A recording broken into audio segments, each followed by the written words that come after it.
الله الرحمن الرحيم. الحمد لله نحمده ونستعينه ونستغفره ونؤمن به ونتوكل عليه ونعوذ بالله من شرور أنفسنا ومن سيئات أعمالنا. من يهده الله فلا مضل له ومن يضلله فلا هادي له، ونشهد أن لا إله إلا الله وحده لا شريك له، ونشهد أن سيدنا ومولانا محمدا عبده ورسوله صلى الله عليه وعلى آله وأصحابه وبارك وسلم تسليما كثيرا. أعوذ بالله من الشيطان الرجيم. بسم الله الرحمن الرحيم. يا أيها الذين آمنوا آمنوا. وقال النبي صلى الله عليه وسلم: لا يؤمن أحدكم حتى يكون هواه تبعا لما جئت به، أو كما قال محمد صلی اللہ علیہ وسلم. میرے محترم بزرگوں، دینی و ایمانی بھائیوں، ایمان بالغیب اصل ہے. اللہ رب العزت نے ہم سب کو اپنی قدرت کاملہ سے پیدا فرمایا. وہ ہمیں چاہتے تو ہمیں کچھ اور بھی بنا سکتے تھے، مگر اللہ نے اپنے فضل سے، اپنے اختیار کل سے اور اپنی قدرت کاملہ سے ہم سب کو انسان بنایا. مزید اس پر یہ احسان کہ اللہ نے ہم کو ایمان کی دولت سے نوازا. ایمان بالغیب اصل ہے. مشاہدات کی بنیاد پر کسی چیز کو ماننا، اس کو ایمان نہیں کہتے، بلکہ یہ تو کفر ہے. مثلا یوں کہا جائے کہ آپ ہمیں یہ کر کے دکھائیں، ہم آپ کی بات کو تب مانیں گے، اس کو ایمان نہیں کہتے، یہ تو کفر ہے. انبیاء علیہم الصلاۃ سے بھی کچھ لوگوں نے اس طرح کی باتیں کہی تھیں. اللہ کے رسول صلی اللہ علیہ وسلم نے جب امت کو اللہ کا پیغام سنایا اور کہا کہ میں تمہاری طرف اللہ کا رسول ہوں، تو لوگوں نے نبی پاک صلی اللہ علیہ وسلم سے یہ بات کہی کہ اگر آپ اس مکے کی زمین کو، جو کہ ریتیلی زمین ہے اور بے آب و گیاہ جنگلات ہیں، یہاں پر کوئی کھیتی نہیں ہوتی، اگر آپ اس زمین کو اللہ سے کہہ کر ایسی کرا دیں کہ یہاں پر یہ زمین کاشت کے قابل ہو جائے اور یہاں پر نہریں جاری ہو جائیں، تو ہم آپ پر ضرور بالضرور ایمان لے آئیں گے. اسی طرح کی بات بہت سارے نبیوں سے کی گئی. بہت سارے مطالبات الگ الگ نبیوں سے کیے گئے. اسی طرح کا ایک واقعہ قرآن کریم ذکر کرتا ہے: اذ قال الحواریون یا عیسی ابن مریم هل يستطيع ربك ان ينزل علينا مائدة من السماء. میری بات توجہ چاہے گی، آپ اس موضوع پر بہت توجہ کے ساتھ سماعت کریں، کیونکہ ہم آج کل جس گفتگو کو سننے کے عادی ہیں وہ یہ گفتگو ہونی چاہیے کہ اس طرح کا مزاج امت کا بن گیا ہے کہ واقعات سنائے جائیں، قرآن کریم کی خالص علمی گفتگو سننا ہم سمجھتے ہیں کہ پتہ نہیں کس طرح کا بیان ہے، جبکہ قرآن کریم ہم سب کی ہدایت کی کتاب ہے. اللہ رب العزت نے انسان کی ہر پریشانی کا حل قرآن کریم میں رکھا ہے. آج ہم سے زیادہ غیر قرآن کریم کو پڑھ رہا ہے ہم کو گمراہ کرنے کے لیے، اور ہم اپنی ہدایت کے لیے قرآن کریم کو نہیں پڑھتے. جبکہ حضرت مولانا یوسف صاحب رحمۃ اللہ علیہ فرمایا کرتے تھے قرآن کریم کو ہدایت کی نیت سے پڑھا کرو. آپ جس نیت سے قرآن کریم کو پڑھیں گے اللہ تبارک و تعالی اس طرح کے فیصلے آپ کے ساتھ فرمائیں گے. میں یہ بات عرض کر رہا تھا کہ قرآن کریم میں اللہ رب العزت اس واقعے کو ذکر کر رہے ہیں. اذ قال الحواریون وہ وقت یاد کرنے کے قابل ہے جب عیسیٰ علیہ السلام کے متبعین نے، ان کے فالوورز نے، ان کے ماننے والوں نے اور ان کے سامنے کے لوگوں نے ان سے یہ مطالبہ کیا، هل يستطيع ربك ان ينزل علينا مائدة من السماء، کیا تمہارا رب اس بات پر قادر ہے کہ وہ آسمان سے ہمارے لیے پکے پکائے کھانے نازل کر دے تاکہ ہمیں کمانے کی ضرورت نہ پڑے اور ہم بیٹھے بیٹھے کھا لیں؟ کیا تمہارا پروردگار اس بات پر قادر ہے؟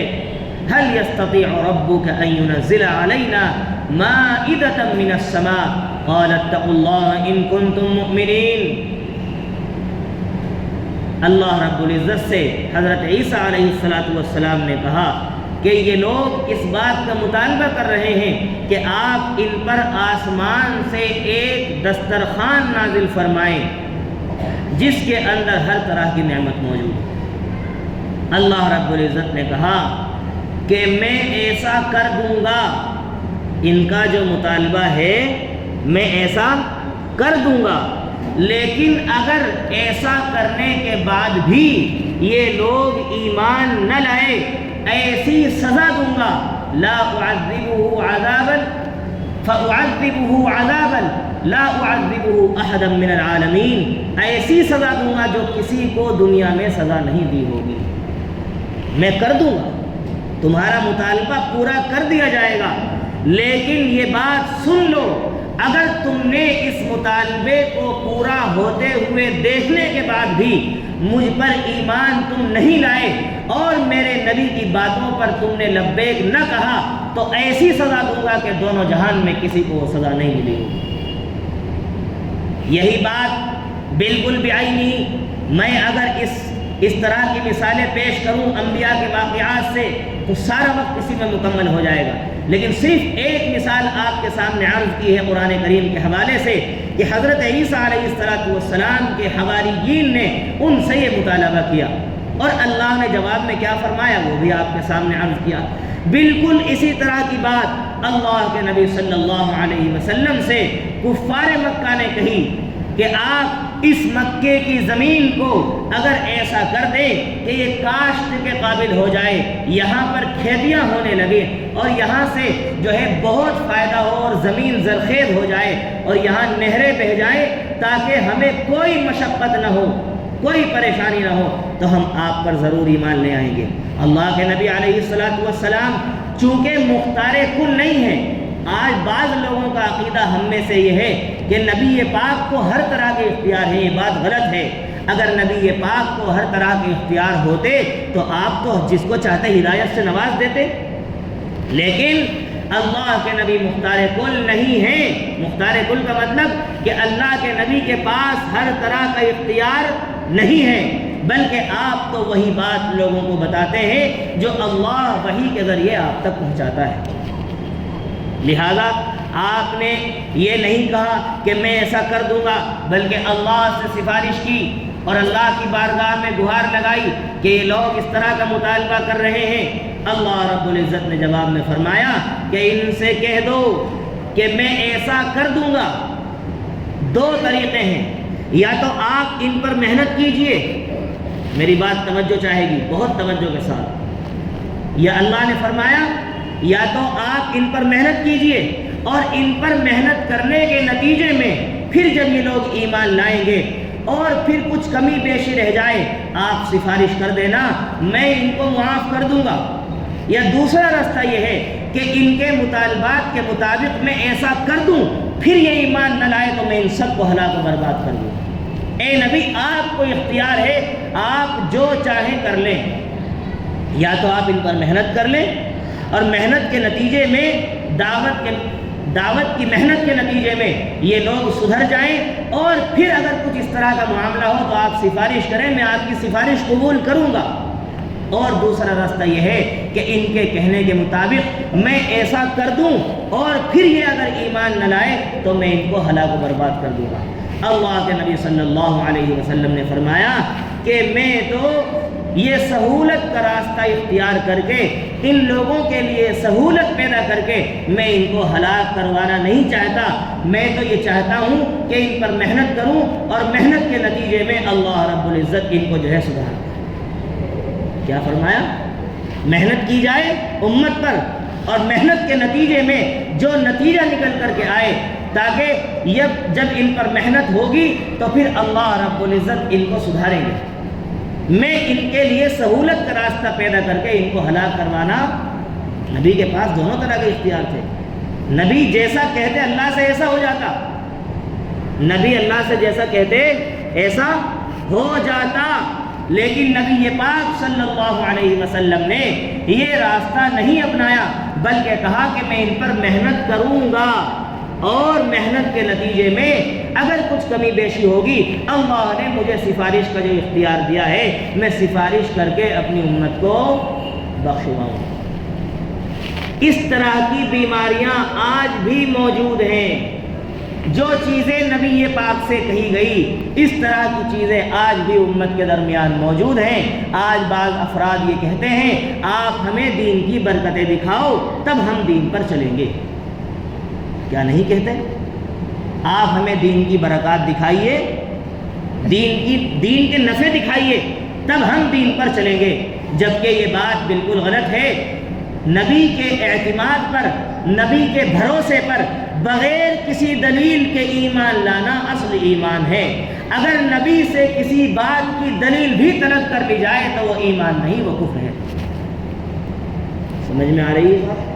بہت توجہ کے ساتھ نبی کی خبر پر، نبی کے بھروسے پر، صرف نبی کی زبان سے کسی بات کو سننا اور اس پر یقین کرنا یہی ایمان ہے. اگر آپ یہ کہتے ہیں کہ اس کی دلیل پیش کرو تو آپ ایمان پر نہیں، آپ کفر پر ہیں. مشاہدے کی بنیاد پر کسی چیز کو ماننا یہ ایمان نہیں، یہ کفر ہے. صرف نبی کے بھروسے پر، نبی کی بات پر ایمان لانا یہی ایمان بالغیب ہے اور یہی مطلوب ہے عقیدے کی درستگی. میں آپ کے سامنے قرآن کریم سے دو مثالیں عرض کرتا ہوں کہ جو بالکل عقل کے خلاف ہے، ان لوجیکل ہے. اگر آپ قیاس کی بنیاد پر فیصلہ کریں گے اور عقل کی بنیاد پر اگر آپ فیصلہ کریں گے تو گمراہ ہو جائیں گے. اللہ رب العزت نے قرآن کریم میں فرمایا وَمَا جَعَلْنَا الرُّؤْيَا الَّتِي أَرَيْنَاكَ إِلَّا فِتْنَةً لِلنَّاسِ وَالشَّجَرَةَ الْمَلْعُونَةَ فِي الْقُرْآنِ. یعنی ہم نے دو مثالیں ذکر کی ہیں. ایک تو اللہ کے نبی کے معراج کے سفر کا واقعہ، دوسرے نمبر پر جہنم میں ایک درخت کا ہونا. جہنم میں ایک درخت کا ہونا. جہنم کی گرمی کتنی ہے؟ حدیث پاک میں فرمایا دنیا میں جو کچھ گرمی ہوتی ہے، جب جہنم کے اندر گرمی اتنی بڑھ جاتی ہے کہ اس کا ایک حصہ دوسرے حصے کو کھانے لگتا ہے تو جہنم اللہ سے کہتی ہے اے اللہ میرے اندر گرمی بڑھ گئی ہے، میں کیا کروں؟ اللہ فرماتے ہیں کہ ایک سانس دنیا کی طرف باہر نکال لو. ایک سانس دنیا کی طرف باہر نکال لو. آپ دنیا میں جتنی گرمی دیکھتے ہیں، بڑے بڑے جو لاوے پھوٹتے ہیں اور بہت گرمی ہوتی ہے اور دنیا کے پتہ نہیں کس کس ملک میں کتنی زیادہ شدت کی گرمی ہوتی ہے، یہ ساری گرمی اور جہنم کی آگ اور ہر طرح کی جو گرمی کی قسم ہو سکتی ہے وہ صرف جہنم کا ایک سانس باہر نکالنے کی وجہ سے ہوتی ہے.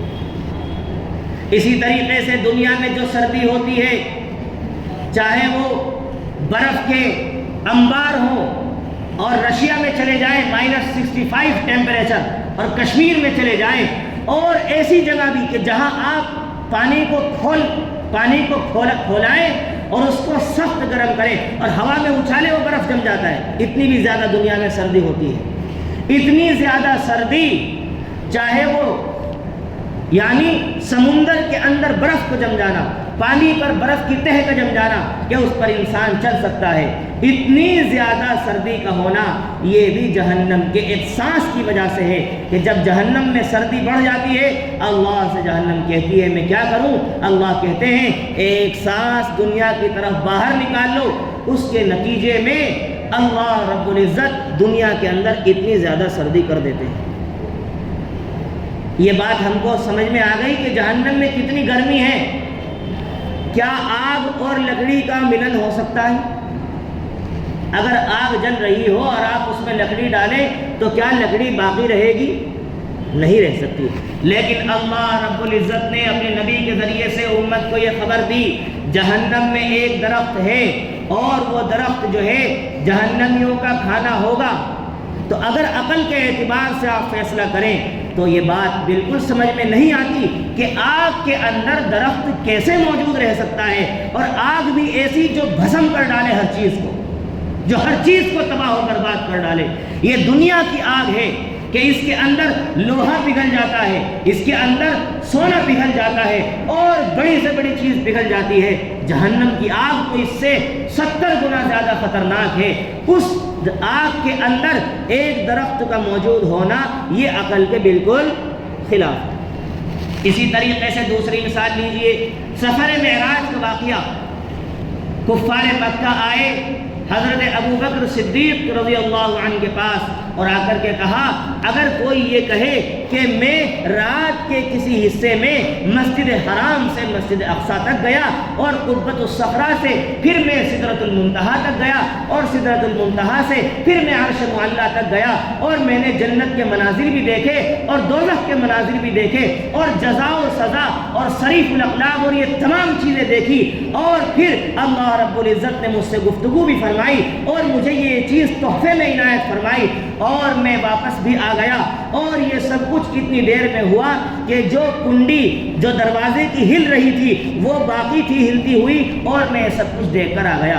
کیا اگر تم سے کوئی ایسا کہے تم مانو گے؟ حضرت ابو بکر صدیق رضی اللہ عنہ نے کہا، ایسا تو کوئی بھی نہیں مان سکتا۔ کہا، یہ بات کوئی اور نہیں، تمہارے ساتھی محمد کہہ رہے ہیں۔ حضرت ابو بکر رضی اللہ عنہ نے برجستہ جواب دیا، اگر یہ بات میرے ساتھی محمد کہہ رہے ہیں تو میں اس بات کو 100% تسلیم کرتا ہوں، اور یہی نہیں بلکہ میں تو اس سے بھی بڑی بات تسلیم کرتا ہوں، اور وہ بات یہ ہے، وہ کہتے ہیں کہ اللہ کے سوا کوئی عبادت کے لائق نہیں اور میں اس کا رسول ہوں۔ میں تو یہ بات بھی تسلیم کرتا ہوں۔ کسی شاعر نے کہا، زنجیر بھی ہلتی رہی بستر بھی رہا گرم، تا عرش گئے اور چلے آئے محمد۔ یہ معراج کا واقعہ، اتنا لمبا سفر مسجد حرام سے مسجد اقصی تک، وہاں نبیوں کی امامت فرمانا، نبیوں کے سامنے خطاب کرنا، اور پھر ساتوں آسمان میں 8 نبیوں سے ملاقات کرنا، اور پھر جو ہے سدرۃ المنتہا پر جبریل کو چھوڑ کر اللہ کے پاس جانا، یہ سارا کا سارا سفر اتنی دیر میں ہو گیا کہ جو دروازے کی کنڈی آپ ہلتی ہوئی چھوڑ کر گئے تھے وہ جوں کی تو ہل رہی تھی۔ جب انسان بستر سے نکلتا ہے تو بستر میں گرمی موجود رہتی ہے، آپ جب واپس تشریف لائے تو بستر کی گرمی بھی جوں کی توں تھی۔ آپ نے جو وضو کیا، وضو کا پانی بہہ رہا تھا، یہ سب کچھ اتنے سے وقت میں کرا دیا۔ معجزہ کہتے ہی اس چیز کو ہے جو عقل کو حیران کر دے۔ معجزہ کہتے ہی اس چیز کو ہے جس سے عقل حیران ہو جائے کہ ہاں ایسا کیسے ممکن ہے، یہ کیسے پاسبل ہے۔ اسی چیز کا نام ایمان ہے۔ اب بتاؤ، اگر آپ قیاس کی بنیاد پر، عقل کی بنیاد پر یہ فیصلہ کرو گے کہ ایسا کیسے ممکن ہے، اگر دل میں شک بھی آ گیا تو ایمان نہیں ہے۔ بعض دفعہ ہم ایسی چیز کر رہے ہوتے ہیں کہ دل کی سلوٹوں میں کفر اس طریقے سے آ کر چھپ جاتا ہے کہ وہ ہمارے دلوں سے نہیں نکلتا۔ لیکن جب اللہ کے نبی نے کہہ دیا اور قرآن کریم میں یہ آیت نازل ہو گئی تو سمجھ میں آئے نہ آئے، اس چیز پر ایمان لانا یہی اصل ایمان ہے، اور اسی کو ایمان بالغیب کہتے ہیں۔ اسی کو ایمان بالغیب کہتے ہیں۔ آج امت کا مزاج یہ ہے کہ آپ ہمیں کچھ برکات دکھائیے، کچھ اس کے منافع دکھائیے، تب ہم اس پر چلیں گے۔ افسوس افسوس میرے بھائیوں، اگر ہم قیاس کی بنیاد پر فیصلہ کریں تو ہم ہرگز ایمان پر، ورنہ اگر آپ عقل کی بنیاد پر فیصلہ کریں گے پھر تو ایسا ہوگا جو چیز آپ کی سمجھ میں آئی وہ ٹھیک، اور جو چیز سمجھ میں نہیں آئی آپ اس کو چھوڑ دیں گے، جبکہ ایمان پر مکمل طور پر اس کو ماننا یہی اصل ایمان ہے۔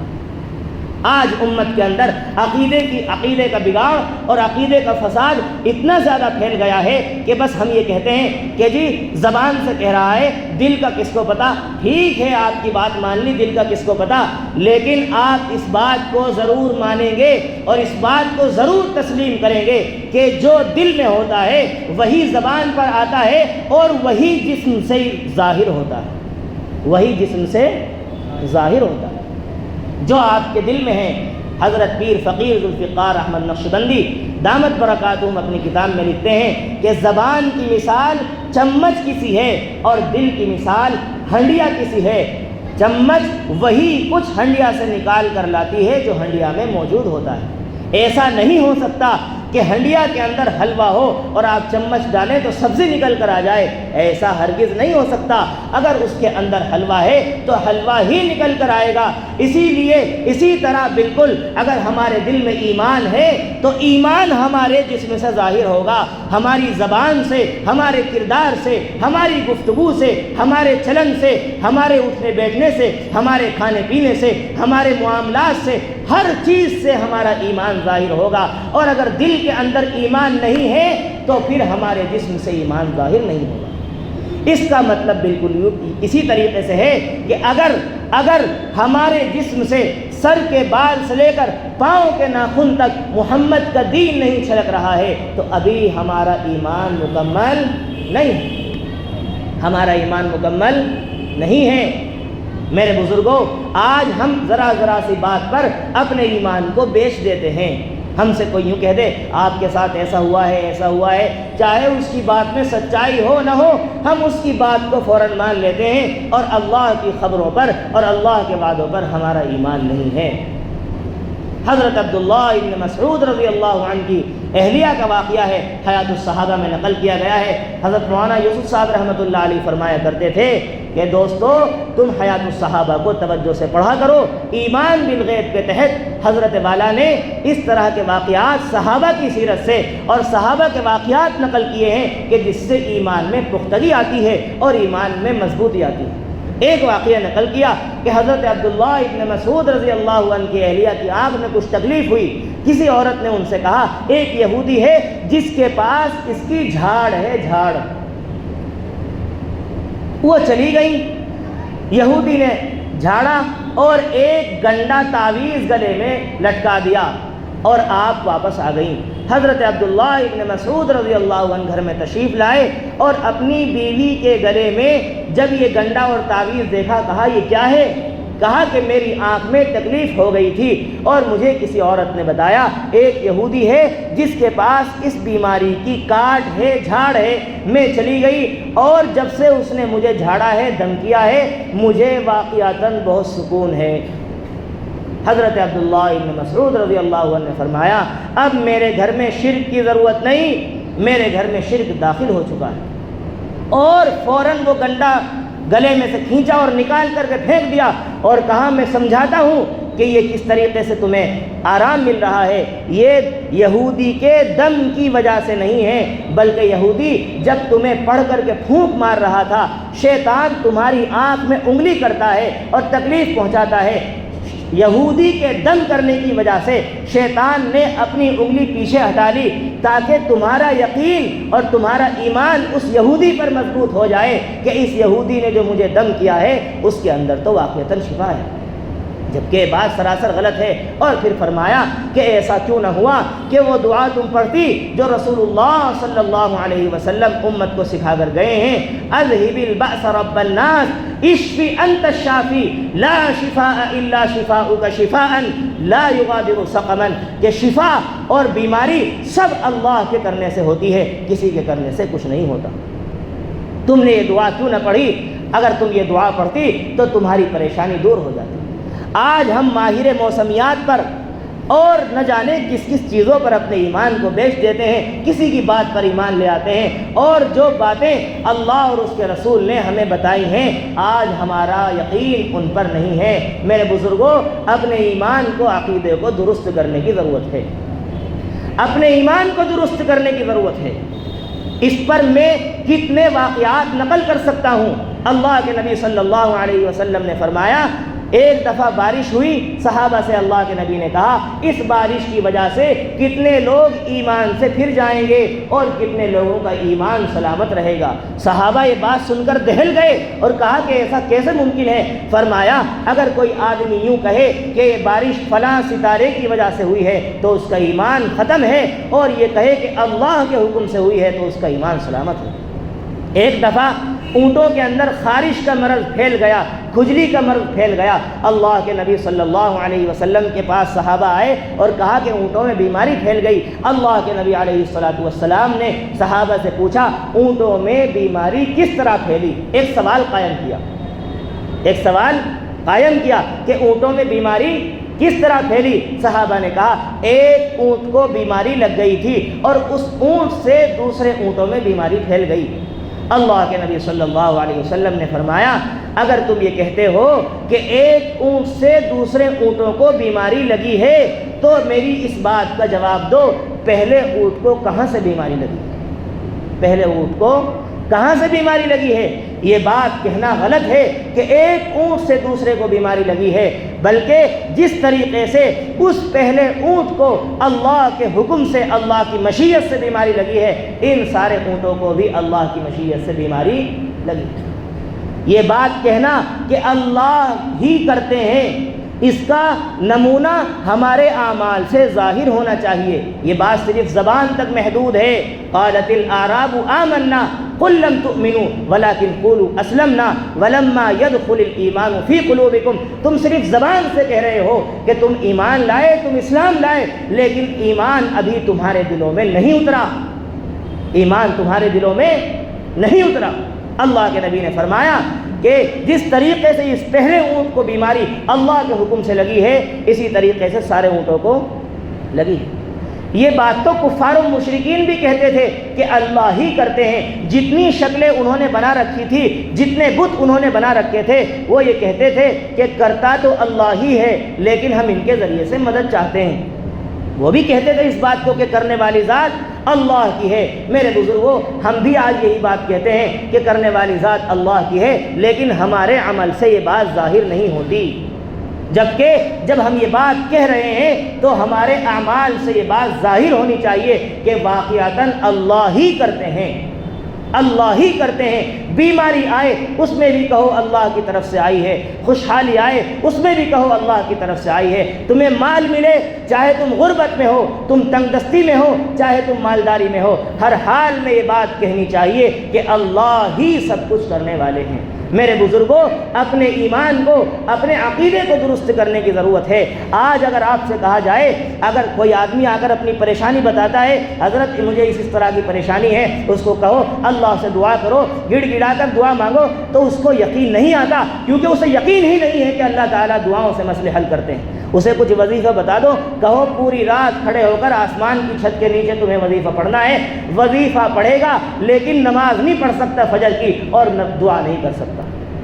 میرے بزرگوں، آج امت کا معاملہ ایمان سے ہٹ کر اوراد و وظائف پر اور عمل سے ہٹ کر عملیات پر آ گیا ہے۔ اسی لیے لوگ عاملوں کے، پیروں کے اور نہ جانے کن کن دروازوں کے چکر کاٹتے پھر رہے ہیں، جبکہ قرآن کریم، اللہ رب العزت قرآن کریم میں کہتا ہے تم اس طریقے سے کرو تمہارے سارے مسئلے حل ہو جائیں۔